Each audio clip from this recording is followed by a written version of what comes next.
मंडळी, रामकृष्ण हरी. आंबेगाव तालुक्यातील वळती गाव भक्ती, परंपरा आणि अध्यात्माचा वारसा जपणारे हे गाव यंदा एका ऐतिहासिक सोहळ्याचे साक्षीदार होणार आहे. अखंड हरिनाम सप्ताहाच्या 50 वर्षांच्या भक्ती परंपरेचा यंदा सुवर्ण महोत्सव साजरा होत आहे.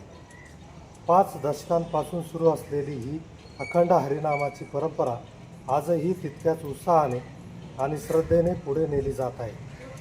यंदाच्या सुवर्ण महोत्सवी वर्षानिमित्त वळती गावात भव्य कीर्तन महोत्सव आणि विविध धार्मिक कार्यक्रमांचे आयोजन करण्यात आले आहे. या सोहळ्यामध्ये कोणते धार्मिक कार्यक्रम होणार आहेत, कीर्तन महोत्सवाची रूपरेषा नेमकी कशी असणार आहे, जाणून घेऊया गावच्या ग्रामस्थांकडून. कशा पद्धतीने नियोजन असणार आहे सप्त्याचं नियोजन 9 दिवसापासून या कार्यक्रमाला 18 ऑगस्ट पासून या कार्यक्रमाला सकाळी प्रारंभ होईल. प्रथमतः राजाराम महाराज जाधव यांच्या हस्ते ध्वजारोहण आणि ग्रंथदिंडी या ठिकाणी निघेल. त्याच्यानंतर संध्याकाळी कीर्तनाचा कार्यक्रम होईल. दुसऱ्या दिवसापासून शिवमहापुराण चालू होईल. 19 तारखेपासून शिवमहापुराण सकाळी 10 ते 12 या कालावधीमध्ये ते राहील. संध्याकाळी प्रवचन, ज्ञानेश्वरी पारायण सकाळी राहील, प्रवचन राहील. त्याच्यानंतर हरिपाठ, नेमाचे भजन, काकडा आणि त्यानंतर कीर्तन. आणि 18 तारखेला सकाळी इथं फक्त अल्पहार होईल आणि संध्याकाळी जेवणाचा कार्यक्रम होईल कीर्तन संपल्याच्या नंतर. तसंच 19 तारखेपासून या ठिकाणी दररोज सकाळी अल्पहार, दुपारी जेवण, संध्याकाळी पुन्हा परत जेवणाचा कार्यक्रम कीर्तन संपल्याच्या नंतर कार्यक्रम होईल. 20 तारखेला एक याच्यात नाही का होती त्यांचं काय नाव पाटील, सकाळी 10 ते 12 या कालावधी होईल आणि शिवपुराण दुपारी 3 ते 4 या कालावधीमध्ये होईल. तदनंतर 25 तारखेला सकाळी डॉक्टर स्वागत तोडकर यांचा आरोग्यविषयक मार्गदर्शन व्याख्यान होईल. आणि त्याच्यानंतर शिवमहापुराणाचा कार्यक्रम होऊन कीर्तनाचं जेवण वगैरे दुपारचे झाल्याच्या नंतर शिवपुराण संपल. जेवण झाल्याच्या नंतर संध्याकाळी कीर्तन झाल्याच्या नंतर जेवण. 7 ते 9 कीर्तनाचा कार्यक्रम होईल. नंतर जागर वगैरे होईल. त्याच्यानंतर 26 तारखेला या ठिकाणी भव्य असा काल्याचा कार्यक्रम आयोजित केलेला आहे. तोही या ठिकाणी सकाळी 9 ते 11 या कालावधीमध्ये होईल. तदनंतर भोजनाचा कार्यक्रम या ठिकाणी होईल. अशा प्रकारे या ठिकाणी सर्व गावामधील ज्येष्ठ, तरुण, महिला या सर्वांचा या कार्यक्रमामध्ये एकदम उत्साहानं सहभाग असल्या कारणास्तव हा कार्यक्रम एकदम चांगल्या प्रकारे या ठिकाणी पार पडेल अशी मला आशा आहे.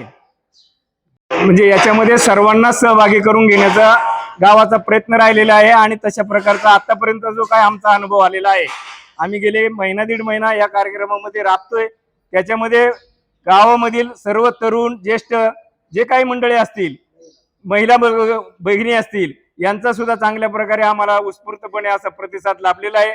आणि हा संपूर्ण कार्यक्रम पार पाडोपर्यंत गावाने ही गोष्ट मनावर घेतलेली आहे की कुठल्याही परिस्थितीमध्ये आपल्या तालुक्यामध्ये आपल्या गावाचं नाव या कार्यक्रमाच्या माध्यमातून आपल्याला पोच करायचे, उज्ज्वल करायचे, हा सर्वांनी ध्यास घेतलेला आहे.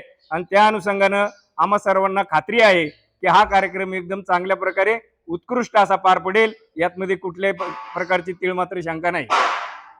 गावातील थापलिंग दिंडीचा सोहळा नुकताच पार पडला. दिंडी सोहळ्याचं गावच्या धार्मिक कार्यक्रमात योगदान कसं असते?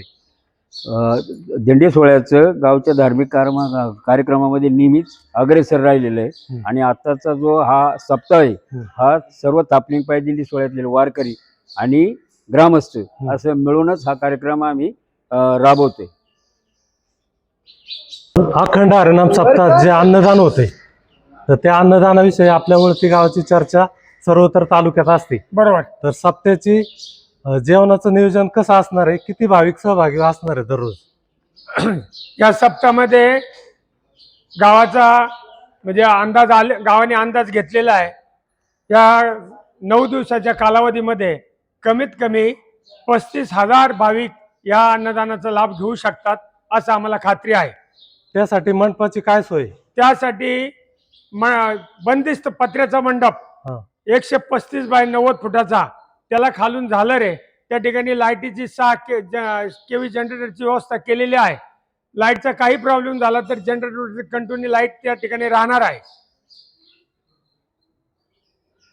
भाविकांना पिण्याच्या पाण्याची सोय कशी? भाविकांना पिण्याच्या पाण्याची सोय ग्रामस्थांनी बिस्लरीचं पाणी देण्याची व्यवस्था केलेली आहे.